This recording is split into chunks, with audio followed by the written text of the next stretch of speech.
Hello and welcome to the first episode of History Bubble, Bahrain. The island in Persian called first major part in history comes from the Dilmun civilization.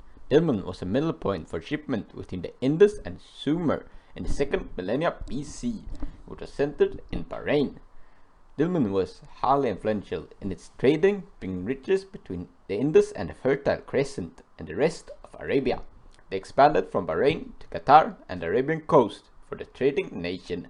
But the kingdom started to decline after a few centuries, and the riches displayed before, in the form of giant burial mounds and extravagant temple, started to decline. Because of this decline, Babylon was able to take some control of Dilmun to further profit from their trade. The kingdom later came to be controlled by the Assyrians and the Neo-Babylonians. They then gained part of the Persian empires of the Academics, Parthians and Sassanids, as well as Alexander's empire and the Seleucids, as either part of the empire or their vassals. During the Hellenistic empires, Bahrain became known as Tylos by the Greeks, and partly Hellenized due to the Greeks' view of the island as a great pearl producer and trading outpost. In the Islamic conquest, the name Bahrain was starting to be used, but referred to the whole Arabian coast around the island, which continued to be the proper use of the term under Islam, and soon the majority of the population converted to Islam as well. Trading became more profitable as the Caliphate capital moved to Baghdad, and the Persian Gulf became the hub for all sea trade from China and India to the Caliphate. Around the 10th century, a group called the Qarmatians, who wanted to establish a republic based on values of equality where everyone were to hold an equal share of properties. The leader, Abu Said al-Yanabi, started the revolution in the Greater Bahrain area, or modern Eastern Arabia, when the Abbasids were busy with the Sanj rebellion. After establishing the new nation, they also sought to disrupt the Hajj and raid pilgrims for wealth, for what they saw as unnecessary superstitious practice. They also raided larger cities such as Mecca and Medina, where they stole back the Black Stone, which they ransomed back for a huge sum. They also expanded down to Oman and conquered more territories, while the citizens of Qaramatians had more rights than any other group of natives in the Islamic world at that time, and were even exempt from tax because of their riches from trade and raids. They also had slaves to fuel the economy.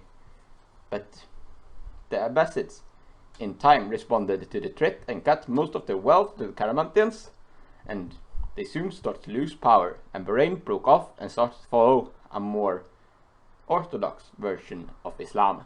The Umayyad dynasty, who took over the island of Bahrain, soon also conquered the region from the Qarmatians.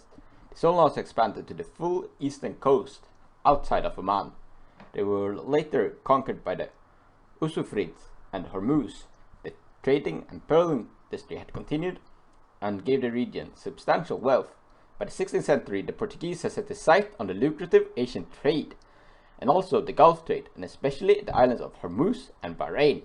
They saw an opportunity to gain power in the region when Hormuz lost control of Bahrain, so Hormuz and Portugal joined forces to retake the island from the local principalities and started a shared rule when they did so. But after a revolt, which the Portuguese crushed, and the island became their vassal. While the island tried to revolt several times, none of these were particularly successful. But in 1602, a revolt instigated by the Portuguese exclusion of prominent traders on the islands was successful, and with the help of the Persian states, the revolted managed to keep the Portuguese away. The Safavids, who now controlled the island, gave it a large degree of autonomy, but still profited from the island's wealth. They did this by trying to get them to embrace the Safavid form of Islam by sending religious leaders to rule, but this backfired as the theological leaders of Bahrain put religion before Safavid needs. But Safavid were destroyed by the Hotags, and to profit from this, Oman took over Bahrain. The conquest was followed by a failed attempt by the Persians to do a reconquest, and then purchase the island, only to fall to Arab revolts, and one successful and one unsuccessful attempt to retake the island by the Persians, and this started a conquest which had left the island weak and depopulated, with many former villages and towns destroyed or abandoned. The Al Khalifa family, who now ruled the island, enacted a tribal feudal system on the island, which also felt to a lot of infighting between the nobles. The precariousness of their position made the Al-Khalifas sign treaties entangling them with the British, eventually giving up the control of internal affairs for protection, becoming a vassal of the British Empire. But there were some who did not like the British rule and tried to secure their power over the island. The UK intervened, and in the process of who was to be heir to the nation, ensuring it would be someone loyal to them. The British encroached more and more on the Bahraini sovereignty, and eventually it became a full foreign territory. The Al-Khalifa were both unpopular by the British and the local population for its oppressive rule over them. But the British did not care enough to intervene, knowing it might lose them their power. They also started a semi-democratic government to rule some affairs in the country, but it heavily favored the urban population over the rural, especially the merchants, which were to profit since trade was the Brits' real goal in the region. Even if the British had some hopes of working against inequality and exploitation by the nobles and merchants, it was only to an extent where it would not hurt them or their interest, so much change was not made. Because of this, the oppressed Shia population started protests, which coincided with the finding of oil on the island. But to extract this oil, Bahrain imported laborers, which to the detriment of the local population, who could not find jobs, while it also almost became exclusively the British and the Al-Khalifas who profited from this oil. The Al-Khalifas soon controlled 25% of the island's GDP alone.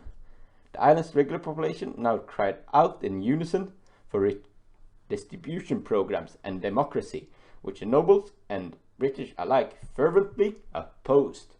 They divided the Shia and Sunni protests that had worked in unison, putting them against each other instead of the ruling system. The small gains that were made were also soon removed as even more conservative rulers took over. During the 50s, the police started shooting protesters, which warranted an investigation by the UN. The British did not change much by this and disbanded the movement by dividing them and arresting them. The protests did ensure some minor reforms to ensure stability of the island, but most of these were to be ruled by agencies either controlled by the Al-Khalifas or British, so political oppression continued, with public gatherings being banned. Bahrain became more and more of an industrial feudal state, and many saw a need for labor and right equality, so sought aid from the Soviets since the Western power contributed to their continued oppression.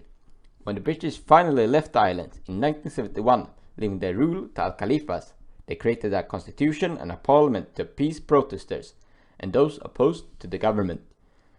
But while this action was supposed to primarily be a symbolic one, the parliament opposed Al-Khalifas in most policies, and one of the chambers was soon disbanded.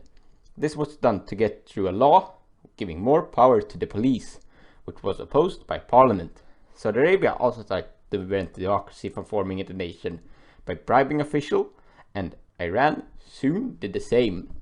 With the Iranian Revolution, the Shia minorities were even further oppressed to prevent the spread of the revolution, which also further divided the secularist and religious movements who had worked together against the Al-Khalifas in parliament.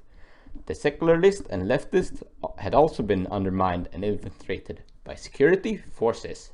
Sheikh Isa bin Salman al-Khalifa, the ruler, soon got thousands of petitions to reinstate parliament, which were said to be starting to get implemented, but with little to no change actually being enacted. Escalation came when 20 protesters were arrested in a scuffle with foreign runners, which prompted a wave of protest, sit-ins and more from the local population. Protests soon turned violent with a large degree of police brutality, which prompted heightened response from the protesters, especially in fringe groups. But soon bombing started, which prompted even harsher response by the police. When the government thought to make some changes to stop the protests, the other Gulf states gave them large subsidies to continue with the current state of affairs. Some change came with the death of bin Salman, and his son Hamad released some political prisoners and promised to end systematic oppressions of Shiites. A parliament was also created. The royals still had veto power, and could make their own rulings, which made unwanted change impossible. Showing these changes were just done for the royals to keep power. The Shiites were also soon discriminated against once again, with the loss of the citizenships for criminals and a Sunni military police. Gerrymandering was also used to make Shia votes count less. Bahrain joined the Arab Spring, which harsh reprisal by the government, the protesters killing some. The government started talks, but intervention force from the other Gulf states were sent and harsh reprisals continued. They also tried to spin the protest as a movement for Iranian theocracy. After crushing the protest, the government started to rail back many of the reforms enacted since the 60s and became even more authoritarian. But that will be all for Bahrain. See you next time for the history of Bangladesh.